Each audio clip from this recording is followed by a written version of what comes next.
Hey everybody, welcome back to another video. This video I want to talk about the Trimble Business Center Aerial Photogrammetry Module.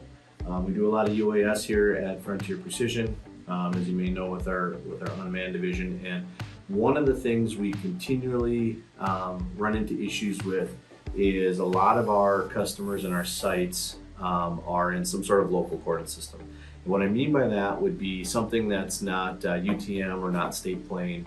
We're working with modern geoids, we're working with county coordinate systems, we're working with mines and specific calibrations and things like that. And that always causes issues with other software. So with some recent updates to TBC 5.80, there's more support for additional drones and some of the products that we carry. So we're using it more and more. And I just want to make a video here to walk through the process of processing a small data set in TBC in a local county coordinate system, just to give you guys an idea of how easy this has gotten. And I really do like the data and some of the additional tools that we get out of TBC as well. So I thought this would be a good video just for everybody to take a look at. If you do anything with drones, certainly check it out. The reality of it is 99% of the stuff that we produce for photogrammetry out of other softwares, we all bring into TBC anyways. So I like the idea of having a one-stop shop, and this latest release of TBC is really a good one in my opinion. So let's check it out. All right, so here I have Trimble Business Center just fired up. This is version 5.8, and we're just going to show you I guess the whole process start to finish. I have a small data set here, so it shouldn't take me long to crunch through this, but they've really simplified the UI, and they've really just made it a lot more user-friendly. And you still have the option to do more complex processes in UAS Master, but what I'm focusing on specifically is going to be just the TBC side of things, and it's actually one of my favorite ways to process data right now. So what I'm going to do is I'm just going to create a new project here, and this one is in US Survey Foot. So we'll get this up and running. And one of the first things I do, and this is just a pet peeve of mine, and so take it for what it's worth, but I always turn this grid off. I don't know why, I just don't like that for some reason. But we don't need to do anything here except for go to the photogrammetry tab. And what we're going to look at is, you can see everything we need to do is right here. And we can work from left to right. So this is a project that's in a Minnesota county system, and I can go about this one of two ways. If I have a job file or a JXL file, I can simply drag and drop that in. It'll set my coordinate system, bring my points in, and I'm ready to roll. This particular one, I have the targets in as a CSV file. So I'm going to select my coordinate system first, then bring in the CSV, and we should be all set. So I'm going to hit the change coordinate system on the far left here, and I'm going to pick Cottonwood County, which is where this project was done, and we're going to hit finish. And now you can see on the bottom we're in our Cottonwood County projection. Now I have a file here that has all my images in it, as well as my CSV file. So I'm going to grab my CSV file and I'm going to bring that in. And I just want to make sure that I get everything in here, so then when I bring my drone data in, I can check it and make sure it overlays my CSV. Then I know my local projection and everything is set and it's all right. So this would be, if I'm going to compare another software, this would be like bringing in a projection file or whatever else they're going to want. I'm simply just bringing in the native file right out of Trimble, or setting my coordinate system, bring in a CSV. I don't have to mess around with any other projection files or guessing geoid heights and all that stuff. It's all taken care of for me. So set this as a control file, import the data, and here you can see I've got 4 targets. Now I can do two things. I can drag and drop my whole folder in here with my images and it'll bring it in, or I can use this import UAS data tool here. If I have additional missions I want to merge with this one and process it as one, I can use this particular tool, but I don't have that here. I just have one small flight. So I'm going to import UAS data, and we are going to look at our desktop. Right here's my folder. It'll pull my focal length, pixel size, and my height. It says my quality was high. meaning I believe they used this in RTK mode. This was a Phantom 4 RTK, this particular flight. So we're going to hit import. And now it should bring in all my images and my Rhinex information, so you can see it recognizes it as a continuous segment. And you can see DJI Phantom 4 RTK. So we're going to hit OK and bring that data in. And now you can see our flight landed on our targets. I can see a couple of them right here. And it's just generating like, it says image overviews. I just call them like thumbnails basically for all of the images. So we'll just give it a second. You can see there's just 190 images, so it's a pretty small flight. All right, now our data is imported. Typically with what I've seen with DJI data is you're gonna get this error. It just tells you that it hasn't found, pull it down here, it hasn't found a serial number for the antenna right here, or receiver. That's fine, it hasn't really caused any issues. What I'm more worried about is now what I have on the screen. So each photo station is given a point number, which basically corresponds with the image. So if you want to take those off, we got to do just a little bit of layer management here. And typically what I'll do is I'll leave these on the points layer. If I'm bringing in, you know, total station RTK data and I'm not layering it, I may put this on just like a photo layer. So otherwise, a lot of times I just put my GCPs on a GCP layer, or we could do both. So one thing we could do here is we go to CAD, go to Layer Manager. We'll make a new layer. I'll call it GCPs. Usually make these magenta just so they, oops, magenta there, so they stick out a little bit. And then maybe we'll make another one. We'll call it image points. And we'll make it a little bit more subtle, like a light gray. So I have two different layers. What I'll do here now is go into my Project Explorer. I'll grab all of my photo points and I'll put those on my image points layer. And then I'll grab my GCPs, put those on my GCPs layer. And now I can isolate these. Where's my layers? There we go. Image points, and now they're gone.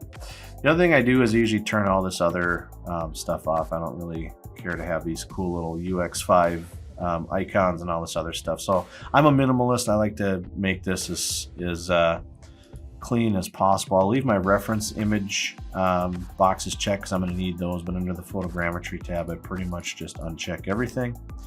And now I have my images and my ground control. Okay, so our project is set up. We know we're in the right spot. Everything looks good. Now what we do, we have a couple options. So this was done with RTK. I can just process this as is. I don't need to run any PPK adjustment. But the other thing that I think makes Trimble Business Center really powerful for processing UAS data is if this was a PPK flight and I needed base data, you know, I could set my base station up on site and download the data and correct the base point through Opus and do all of it manually. And I mean, that's fine. There's situations where people have to do that.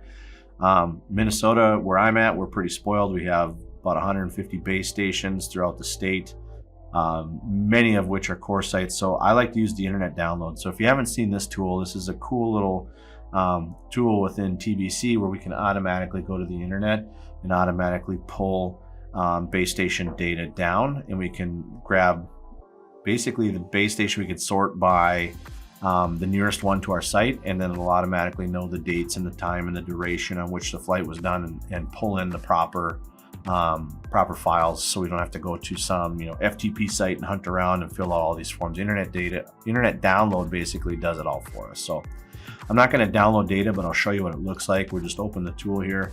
First thing I need to do is find a base station close by. So I go to my properties and I would hit new site, say select from a predefined list. I'm not going to download the up-to-date list. I just did this the other day, so it is up to date. And then you can see here, there's this MnDOT Jeffers station, which is only 10 miles away. So if I wanted to, I could maybe grab the Coors Jeffers station. This would go right from NGS, as you can see here. And then we hit OK, and now you can see my station is right here. All I need to do at this point is hit automatic. It looks at the date and time, project time span, hit OK. It's going to go out and connect to the NGS site and start pulling the information in from the course site. Everything I need is right here. Then I would just hit import and it would bring that base station in along with that data. And then I could go through processing my baselines, basically correcting my PPK. So I don't have that for this project. If you want to see a video on what that looks like, let me know. Ask questions in the comments or reach out to us through social media or email or whatever, and we could put together a video on that. But I'm going to skip that for now since this was done in RTK. The next process is basically what you can see what we're doing is we're just working left to right here. So the next one is going to be adjust photo station. So this is just going to be our initial relative adjustment. So this is pulling out tie points and matching them image to image. And then it says as the UAS data includes RTK vectors and or process trajectory and or ground control points with observations, an absolute adjustment will be performed automatically. So basically what it's going to do is it's going to run a initial, what we call a relative adjustment, pulling tie points, feeding our images together.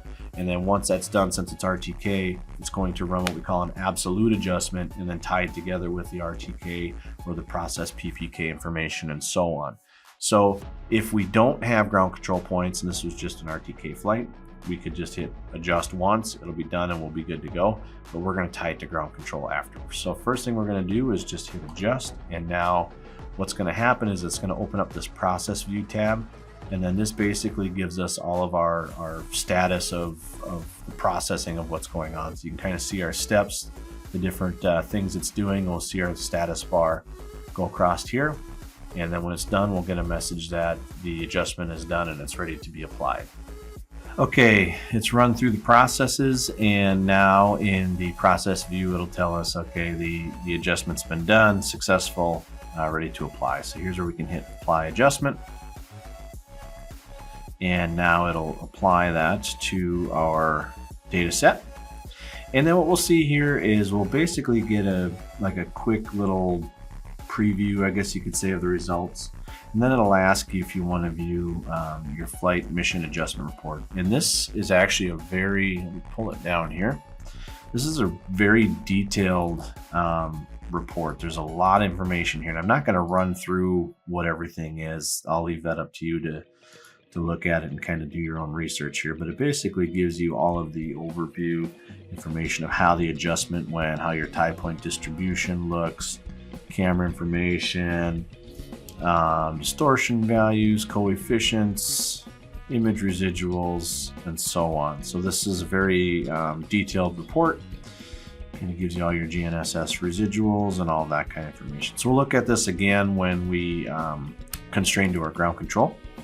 But the next thing we're going to do here is close this window, and then we look back here and we can see now all of our photos. You can actually see they've all tweaked a little bit. I don't know if you really noticed it. I've looked at this data set a few times, so it looks a little different to me. But what we're going to do is now move again to the right, and we're going to constrain to our ground control points. So we're going to open up that tool, brings us back to this particular adjust photo station with GCPs, and we hit the absolute adjustment tab, and here you can see kind of our working pane here. So we've just got 4 points. This flight's this whole area, but the project here, the focus was mainly around here, which is why the controls all kind of clustered up in one side. What we're going to do is we're going to start with number 2 here. We're just going to grab it on the screen. You can see it populates it in the box, and we just hit the plus symbol to tell TBC we want to add it as a control point. And then what it's going to do is give me a list of the stations that it believes has that target in it. So this is pretty standard so far. And you can see we're pretty close. And what I'm going to do here to tag this, you can see I have a pick box. I don't have a crosshairs. And why that is when I pick on this, I'm going to kind of grab in the center. It's going to give me a zoomed in area where I now have my pixels. So sometimes you don't want to zoom in, too far, because if you do, you won't be able to see what you're looking to pick for. But once you're in here, you can move around your mouse, or you can also use the arrow keys to kind of fine tune it. It should move it like one. I think every stroke of the arrow key moves it 1 pixel. And if you have the spot, you can just hit enter, and now it's been marked in that image, and it'll move on to the next one. So again, I'm going to pick this image here, dial it in, hit enter. And you need a minimum of 3 per station. You can do certainly do more than that if you want to. I could quit here and leave it at 3. I'm going to do 5 for each. So I'm just going to grab here, and then maybe I don't like that one. Let's see what else we got here. This one maybe is a little bit better. And looks like we're about right there. And now I've got my 5 images. So next thing I'm going to do is go back to my, I'll close my process, go back to my plan view and pick up here and grab the next point and hit plus. And then we'll do it for this point here. So I'm going to grab this guy there. I'm going to go through and grab all these points, and then I'll show you what the adjustment looks like when we're done. All right, so now I've got, looks like I have 5 on this one, but I've got at least 4 on all 4 of my control points. So the next thing I'm going to do here is hit the adjust button on the bottom, and now this will run through basically another absolute adjustment to constrain to my ground control. So if you're, say, like a Pix4D user as an example, this would be like running the re-optimization tool. So we're going to hit adjust. And again, it's going to go through our process view tab here and run through and reconstrain everything down to the ground control, and it'll let us know again when it's done. All right, the absolute adjustment has been done. So again, the process view tab will then tell us, okay, it's ready to apply, so we can go ahead and do that. And then what we should do is take a look at the adjustment report so we can see how our ground control tied. So what we'll get here is a little window that'll pop up and say, hey, do you want to view the report? There we go. And we will hit yes. You can also look on the results tab right here, and without going through the whole report, you can also see your residuals for each individual control point. So elevation residuals, northing and easting residuals. So everything looks pretty darn good here. But if we want to get a little bit more detailed, we can, there we go back to our report. And we can go down to the ground control points section. So these are just our points. The only thing you're going to notice here that's different is this information in the results tab is going to be in your project unit. So you can see this is all in survey feet. One thing with the report, it always defaults to meters. That doesn't bother me personally. Some people might not like that, but I prefer things in meters anyways. But you can see here, everything looks really good. Our mean is all zeros. If we look at our RMS, everything's under a centimeter. I guess that's basically what I'm looking for. So that all looks fine to me. I'm not going to dive too deep into reports and residuals and different things like that, but it adds a few more pages for you to take a look at. Okay, so we can close this box and close my station view. I'll leave process view open because it's just going to pop open again. But at this point, you can now see that since we've run through here left to right, our deliverables creation tool is now active. So we'll go ahead and open that up. And now we have to determine what we want. So we can put a boundary in and we can process, say, just this corner if we wanted and process the boundary, or we can leave it blank and do the whole site. So that's what I'm going to do here. Now the next one down is where you can make some decisions. You have the option to do a digital terrain model, a digital surface model, or a highest quality digital surface model. So this is going to depend on a couple things, what you're looking for and what kind of data that you have. So if I do digital terrain model, which is what I'm going to do here, I'm going to get a very nice point cloud that is of just the terrain. Okay, so it's going to kind of throw out, the vehicles and different things like that, and it's going to basically, depending upon how dense I tell it to be, what I'll show you here is I'll get a really nice gridded point cloud that'll make a really nice surface model, really nice contours for the terrain model.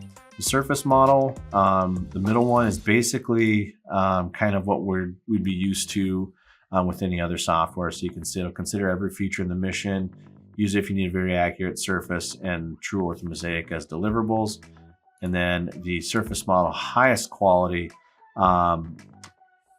this is basically if you want top notch, the best ortho, the best surface model, that type of thing. Now, I like the ortho you get by using the highest quality, but for me, what I care about is just the ground. So when wouldn't you use these two? I'm sorry, when wouldn't you use the terrain model? What I've noticed is if you have sites where you have buildings and you run the terrain model, what it's actually going to do is it's going to kind of round off your buildings and consider it part of the ground, and it's going to cause some issues down the road. So my advice to you is, if you have a site with buildings, definitely use one of these two surface model options, and then there's countless other tools in TBC to clean that up and make it look nice. Otherwise, if you're just like, this one's just a landfill and there's a couple, loaders and tractors or whatever, and all I care about is the ground, then I'll use the terrain model here. So just know, and some of it's based on trial and error, but just know when to use what. So we're going to use terrain model here.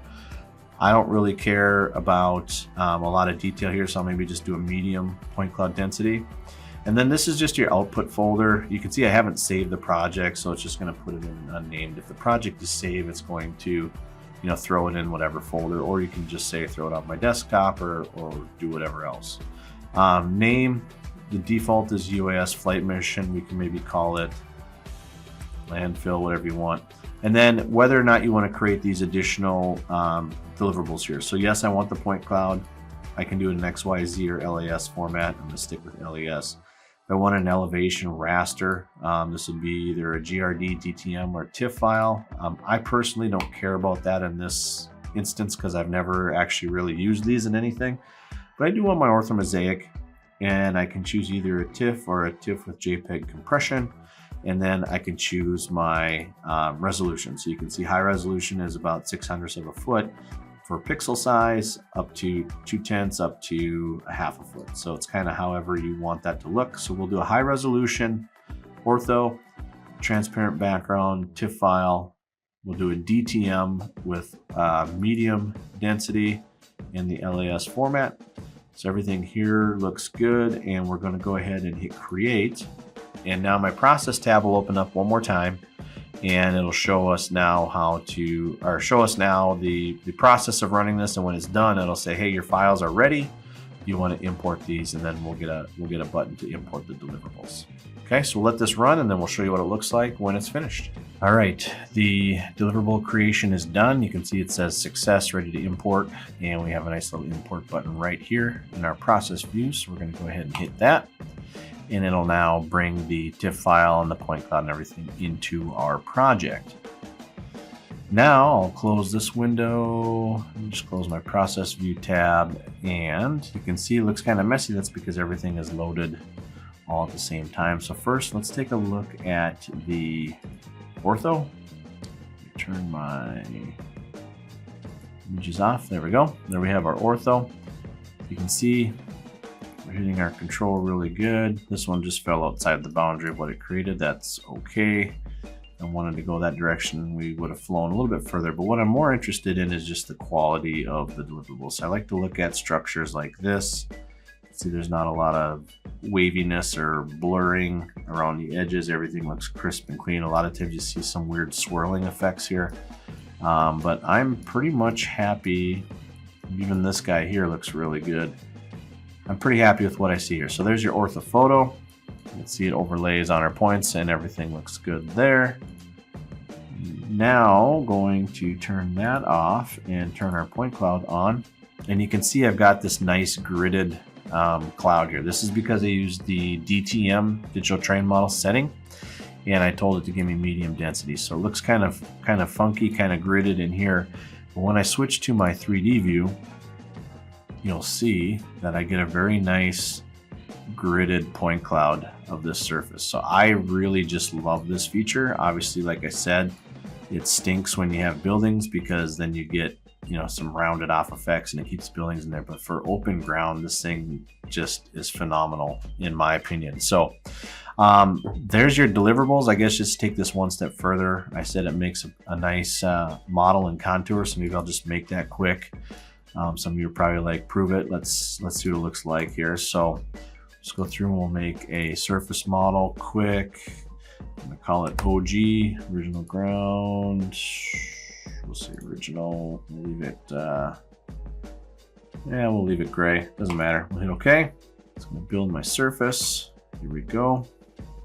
And we'll turn our point clouds off, and then there's my nice, really nice smooth surface. I really like the way this looks. Let's take a look at the tin. You can see how you get a nice, just a really nice gridded tin with that. So I just love that feature. The last thing I'm going to do, I'm actually going to just grab the properties of this model here, and we're going to change it to by elevation. And I'm going to bump the transparency up to, say, 60. There we go. So there's our elevation rendering model. And then we can create some contours. So we'll do 1 foot contours.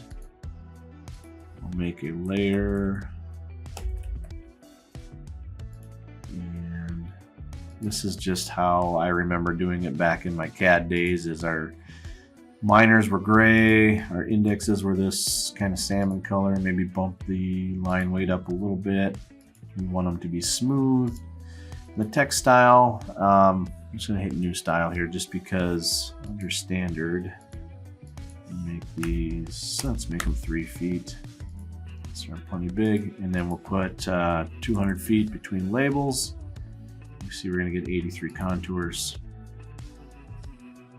And there we've got a really nice contour model. So again, if you've done contours before with drone data, you get a lot of messy little crazy things all over. And again, this DTM just makes a really nice model. So I really like the way that looks. We can then go to our plan view and turn our surface off and overlay our contours on our ortho. And everything looks really good. I like to kind of check the roadways and make sure everything is going right there, and it all looks pretty good. So that's it. That's the deliverable creation. All right, folks, there you have it. As you can see, it's an extremely easy process. Hopefully you found that interesting. I really like what they've done to this module. Again, in my mind, if I'm working in a local site for a mine or whatever, I can just drop that JXL in and everything is set. I don't have to mess around with any of that stuff. So this is really a powerful way to process. So if you want to see me take this further, you want to see more information, leave a comment on what else you'd like to see, reach out through LinkedIn or social media. I'm happy to keep making these videos, but I thought this would be a good one for a Thanksgiving week here. So until next time, thanks for watching, and we'll see you on the next video.